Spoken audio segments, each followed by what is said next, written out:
G'day, battlers, and we finally have the brand new Silph Arena Factions metas for this team format that we are running through. If you've got no clue what Silph Arena Factions are, I'll leave a link to that video up there that should hopefully fill in some of the gaps. But today, we're going to be going through all three of these metas that are going to be in play this season, and at the end of this video, we're also going to talk a little bit about the Celestial Field, although I'll tell you where you can find more information about that as well. Now, essentially, this is the first time that we've got three field metas going on at the same time. So the way that it's going to work, instead of having 2 and 2, is we're going to have 2 players playing in the Primeval Field meta, then there's 1 player in the Timeless Field, and 1 player in the Sorcerous Field. So it's sort of like 2 players are playing the brand new meta, and 2 people are playing these sort of metas that have been rebuilt from past metas. So Timeless Cup and Sorcerous Cup, I believe, were both back from Silph Arena Season 2. So back in 2020, so these are definitely some old metas that have been brought out, reshaped a little bit to figure out what we've got. So essentially, this video is going to be broken up into the 3-4-ish parts, and you can just skip to whichever part you want to watch in the timestamps down below in the little progress bar of the video. So if you know that you're playing Timeless, you only want to learn about the Timeless Field, you can skip straight to that. And without further ado, let's jump into it. So we're actually going to run this backwards. So we're going to go Sorcerous, then we're going to go Timeless, then we're going to go Primeval, and then we'll talk about Celestial at the very end. So in the Sorcerous Field, we've got types allowed: Fairy, Ice, Normal, Poison, and Psychic. And then we have bans on Megas, Pokemon that are 75k dust or 100k dust for a second move, so we're keeping things a little bit cheaper. Also, Steel types: Dugong, Obstagoon, Walrein, Diggersby, Lickitung, Nidoqueen, Hisuian, Quillfish, and Overquill, Wobbuffet, Metacham, Sneasler, Litleo, Pyroar, and also the Galarian Articuno. So this is a little bit different to the original Sorcerous Field. In the original, Steel types were definitely not banned, so things like Bronzong sort of had a place in the meta, and they've also just taken out some of the other picks. But we'll just jump straight into it.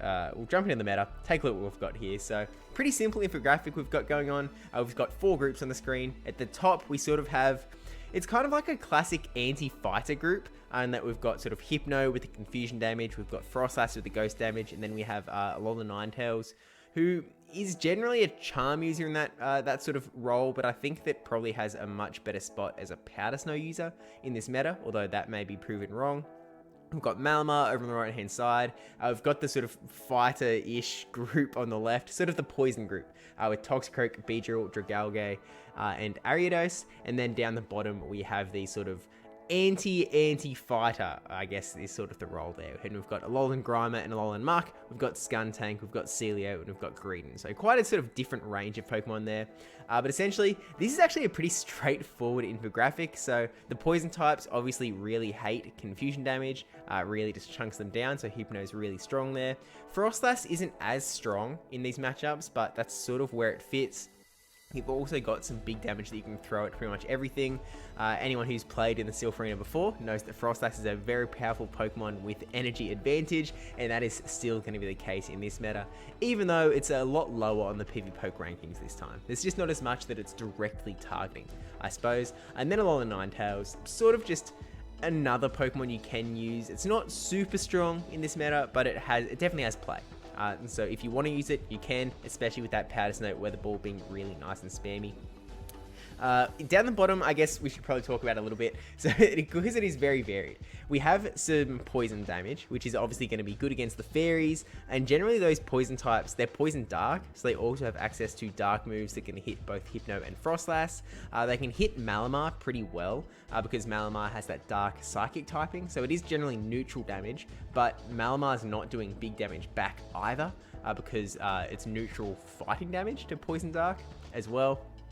And Superpower debuffs you as well if Malamar wants to be going for that. So, and kind of have to, because the other option is going for dark damage, and dark is not going to do very much against poison darks. Greedent has access to Crunch, which is why it's sort of doing really well here. And then Celio is a little bit of the odd fish in this group, a little bit, but it just kind of fits in that it is weak to those sort of Toxicroaks and the Dragalges, and that it does have some play up against those other sort of ice types like the Alolan Ninetales and the Frostlass.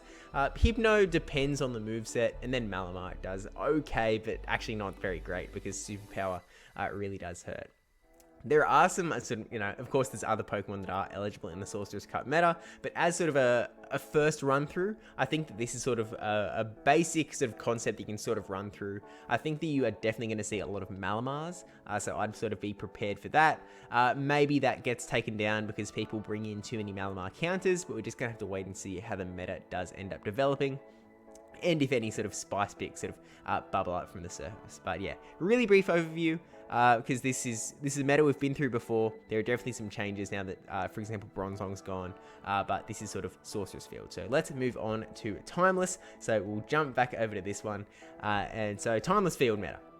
We've got the green icons are sort of hard to tell, so you sort of have to read the text, but it might be a little bit smaller than the screen, so I'll just sort of tell you what it is. Essentially, that first icon with the 3 Pokeballs, if you don't remember the Timeless meta back in Silph Arena Season 2, you have to bring 1 starter Pokemon from generations 1 to 5. So you have to choose your starter, essentially. So, Charizard, Venusaur. You can also bring second stage evolutions, so Ivysaur, Charmeleon if you really wanted to. But you have to pick one of that sort of group of Pokemon from generations 1 through generation 5. Then the rest of the meta is only allowed in generation 1 through generation 5, so that's what the 5 Pokedex symbols are, with bans on Megas, Shadows, Legendaries, Mythicals, Dragons, Fairies, Fighting, Flying, Normal, Psychic, Steel, Umbreon, Sableye, Drapion, Nidoqueen, Walrein, and Pachirisu. So a lot of bans there as well, and this is actually going to make it quite a bit different to the original Timeless Field, because in the original there was a lot of Dragon damage running around. I think Dragonair was a really popular Pokemon, and that sort of led to Ice types coming up to counter it, but now that Dragons have been removed, the need for Ice isn't as strong. You can also see that Flying types are banned, so there is even less reason for Ice types to sort of come into the meta. But let's take a look at the graphic and see what we've got going on here. So it's actually a really simple infographic again, although I think this is overselling how simple this meta is going to be, because there are some other players down here and some Pokemon that I haven't put on the infographic that I'll mention in a minute or two that do change things a little bit. So this is just a really simple grass beats water beats fire beats grass, although you'll notice, especially in the fire group, it isn't exactly very fiery, and that is because fire is not that great of a type in Pokemon Go PvP. There's a few Pokemon that do stand out, so Charizard as that starter pick, if you want to go that way, can definitely do some work there.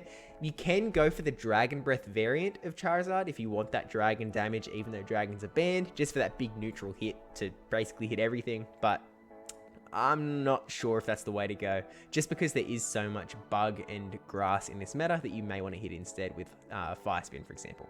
But we've also got a bunch of bugs in here, so we've got Venomoth, Scolipede, Ariados, Galvantula, and Beedrill, who are also going to be countering the grass types and don't do too well up against those mud boys at the top. And then we have Hisuian Quillfish, who has also just made the cut, is that Poison Dark. So I guess it's sort of poisony, buggy. It's sort of the grass counters are all mushed into that group, and none of them really like the mud boys. So that's sort of how it all works there. We've got the grass types, Venusaur, Ivysaur, and Meganium as your starter picks, so you have to bring one. So if you want to go for a grass one, I probably wouldn't bring Ivysaur. I think that Venusaur and Meganium are probably better picks. Venusaur gives you that really strong Frenzy Plant damage, and also gives you the Sludge Bomb that can hit the other grasses. So it's sort of the grass to beat grasses. Although I guess the Abomasnow sort of fits that as well. But then Meganium has access to Earthquake that can definitely hit a lot of the Pokemon that are supposed to be countering it. So like Galvantula, Alolan Marowak.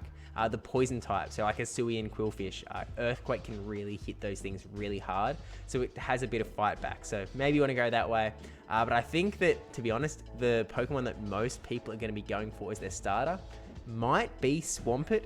I think that was potentially the case back in the original Timeless. Actually, Charizard was pretty good back then as well, because there was a few other Pokemon running around. But we've got Swampert, and then if you don't bring Swampert, you should probably bring Whiscash, and if you don't want to bring Whiscash, you should probably bring Gastrodon. I think that it's pretty important to bring in a Mudboy, some sort of watery sort of damage going on, just because there is a lot of poison running around, that it would be nice to have some ground.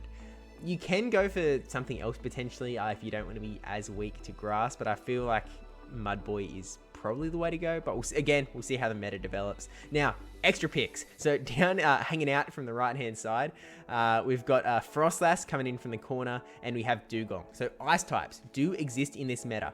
As I mentioned before, with the removal of dragon types, they don't have as strong of a place in the meta, but they can definitely still do some damage. So for example, Frostlass, as I said in the Sorcerous Field meta as well, Frostlass is super dangerous with energy, and that is no different here. It can really hit a lot of the meta. The grass types don't like getting avalanches at all. Even the mud boys don't enjoy avalanches. Nothing really enjoys an avalanche, and then even if it doesn't care about avalanche, you have Shadow Ball to hit as well that can do a lot of damage if you do get yourself into a sort of shieldless scenario.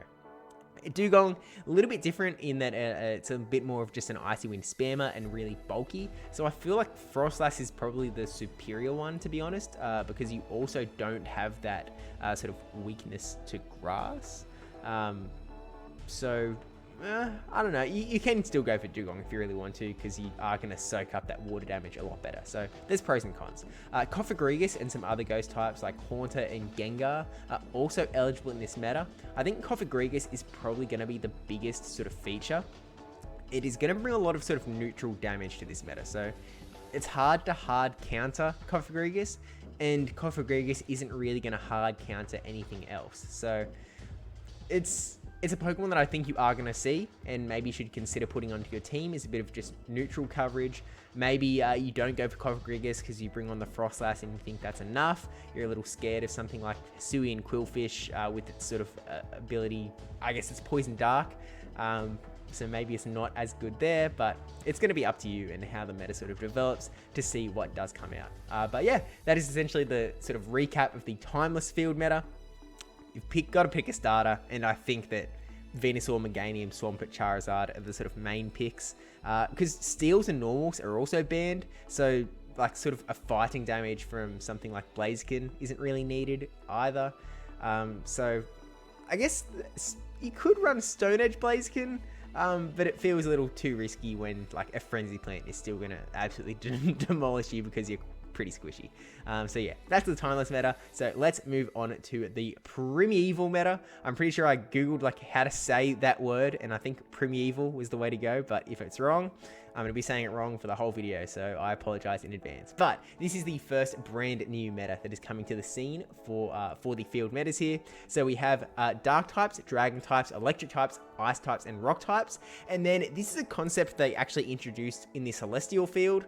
I say introduced in Celestial Field because they told us about that meta first, so they're using it in both Primeval and Celestial, but they are helicoptering in Pokemon. So they're adding Pokemon to the allowed list without having to add specific types. So we're adding in Greedent, Snorlax, Munchlax, Licky, Normal Castform, Tapu Fini, Melodic, Arbok, and Sceptile. And then we have another pretty sizable ban list of Megas, Shadows, Fighting types, Steel types, Ground types, Alolan Ninetales, Obscure, Raichu, Walrein, Umbreon, Dugong, Regirock, Lycanroc, Midnight Form, Crustle, Dragalge, Pachirisu, Abomasnow, Sableye, Drapion, and of course the Galarian Moltres in the back as well. So straight away, looking at the Pokemon they've sort of added in, I think that the normal types have sort of potentially been added in as something to counter the rock types a little bit more, just because there's things like Snorlax with Superpower, Greedent does have the grass move.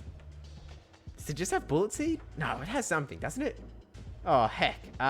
Greedent has something. Munchlax has Earthquake, Licky has Earthquake, and Castform has Energy Ball as well. Otherwise, I'm not really sure what they're here for. I guess just soaking up a lot of damage. They're really bulky Pokemon. They can maybe do a bit, soak up a bunch of dragon damage. But then the other four Pokemon, the Tapu Fini, Melodic, Arbok, and Sceptile, I think have been brought in as sort of a bit of a dragon counter. So Tapu Fini's been dropped in as a fairy type. Melodic and Arbok both have Dragon Tail, so maybe that's why they're there, to do dragon damage without taking super effective damage from dragon. And then Sceptile does have access to Dragon Claw, so perhaps that's why it's around. Although, as we'll see in a second, there are some water types that Sceptile might be countering as well. So let's jump into the meta infographic and see what we've got here. So straight away, this is going to be and it's another dragon meta, and whenever dragons are around, dragons are always really good because they do big neutral damage to everything. nothing really cares about it. They do a lot of damage. It's hard. And that makes it really hard to make an infographic when they also have like slight differences. So for example, like Zweilous has the dark typing, so it's sort of weaker to counter users like Sudowoodo.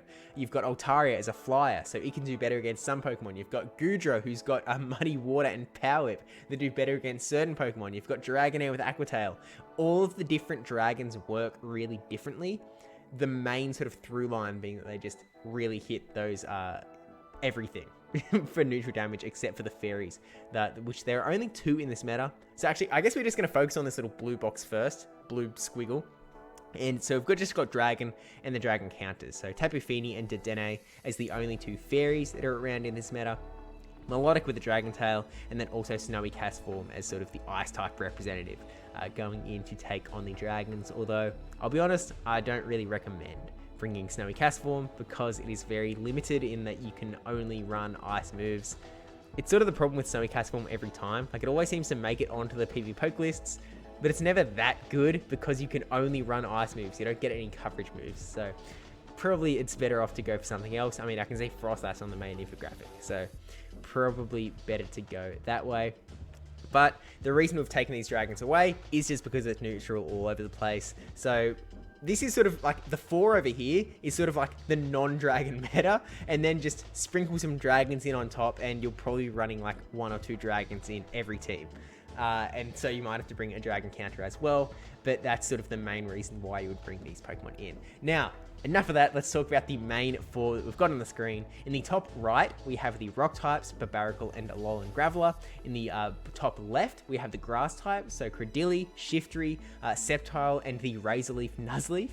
In the bottom left, we have a bit of a hodgepodge of dark, poison, ghost, electric stuff that the grass doesn't particularly like. So we've got Quillfish, Hisuian Quillfish, and Overquill finally making a debut. We've got Alolan Muck, we've got Frostlass, Skuntank, Galvantula, and the brand new Charger Bug, who, to be honest, I don't know how bulky it is. I don't know how it operates yet. I evolved one for the collection challenge for the Bug Out event, but I haven't touched it. So we'll find out together, I suppose, what Charger Bug can really do.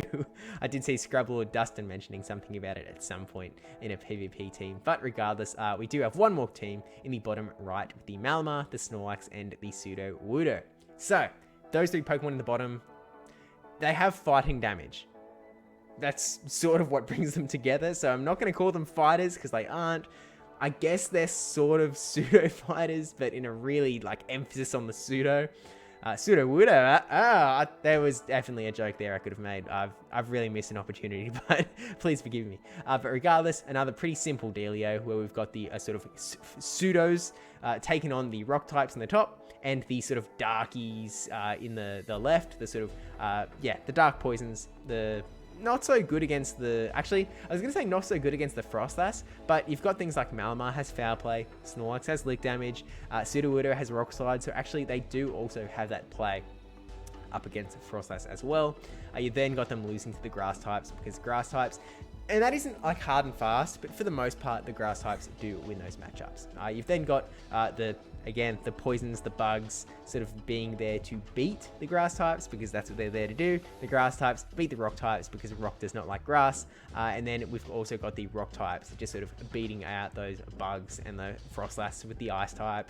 And the dark poisons, although it's not as sort of hard and fast, but that's sort of I don't think it's too difficult to understand, although when you get into the details, because this is just sort of an overview to get you started, there's definitely a lot of differences, especially in that bottom left group, and you're probably running 2, maybe even 3 of those Pokemon. Probably only 2, because you've got to make room for the dragon and the anti-dragon as well. But hopefully some people get to try out that Overquill in a Silph meta, which is definitely going to be a lot of fun. I have not done 7 raids with an Overquill, with a Hisuian Quillfish as my buddy, and I won't anytime soon. So I don't think that if I'm going to be doing this meta, I will not be running Overquill. I'm just going to spoil this to my opponents. It's just not going to be there. But with that said, that's sort of the Primeval Cup, a little bit of an overview. Let me know if I'm saying that word wrong. But last but not least, I do want to, because these are the 4 field metas, but earlier we were also given the announcement that Ultra League was not going to be Classic Ultra League this cycle. Instead, we're going to be given the Celestial Field. So instead of me covering it, because I'm I'll be honest, I'm not an Ultra League expert. Don't need to, if I was to put a meta simplified infographic together, I don't think that it would be as informative as I would like it to be. So what I'm going to do is I'm going to point you towards my good friend Six10, who has made a video on the Celestial Field. Link is going to be down in the description. This is the Celestial Field, screenshot from his video. We've got Dragon types, Flying types, Ghost types, Psychic, Rock, Water, Normal, with and also this helicoptering in of Scizor, Durant, Alolan Muck, Skuntank, and Drapion. And then we have bans on Megas, Fairies, Fires, Fighting, Mud Boys, so the Water and Ground, Giratina Altered, Obstagoon, Walrein, Trevenant, Mandibuzz, and Defense Deoxys. So go check out his video. He's got some battles in that video from a Celestial Cup tournament, Celestial Field tournament. So you can get sort of a better idea about what is actually going on in the meta. So yeah, do check him out, and don't forget to subscribe while you're over there as well. And tell him, I don't know what. Don't tell him Steve sent you. That's we can't spoil it. We can't spoil it, guys. We have to tell him that you really like his hat, even though he doesn't have cam on in that video, so he'll be really confused. I guess he's got a hat in the profile pic, so yeah, tell him you really like his hat. But with that said, thank you for watching. Don't forget to like, comment, subscribe, especially that subscribe one. Good luck in your factions cycles this season. Unless you're up against me, then yeah, good luck anyway. Although you'll get crushed. Yeah, I do actually have a new Patreon image, but I don't have it on this computer yet, so this is the last time you're going to be seeing this one. We are retiring the Twitch bit, and we are going to bring in some celebration of YouTube members, because that is a thing that we're probably moving more towards too. And yeah, so that said, thank you for my patrons and supporters over on Twitch and YouTube members. You'll get your recognition soon enough. And yeah, there's some other videos over there. It's not faction stuff, but it's fun anyway, so give it a watch. I mean, Melbourne play Pokemon Regionals Grand Finals. The YouTube thumbnail right there. Oh, I never even did thumbs up in this video. Oh man. Oh well.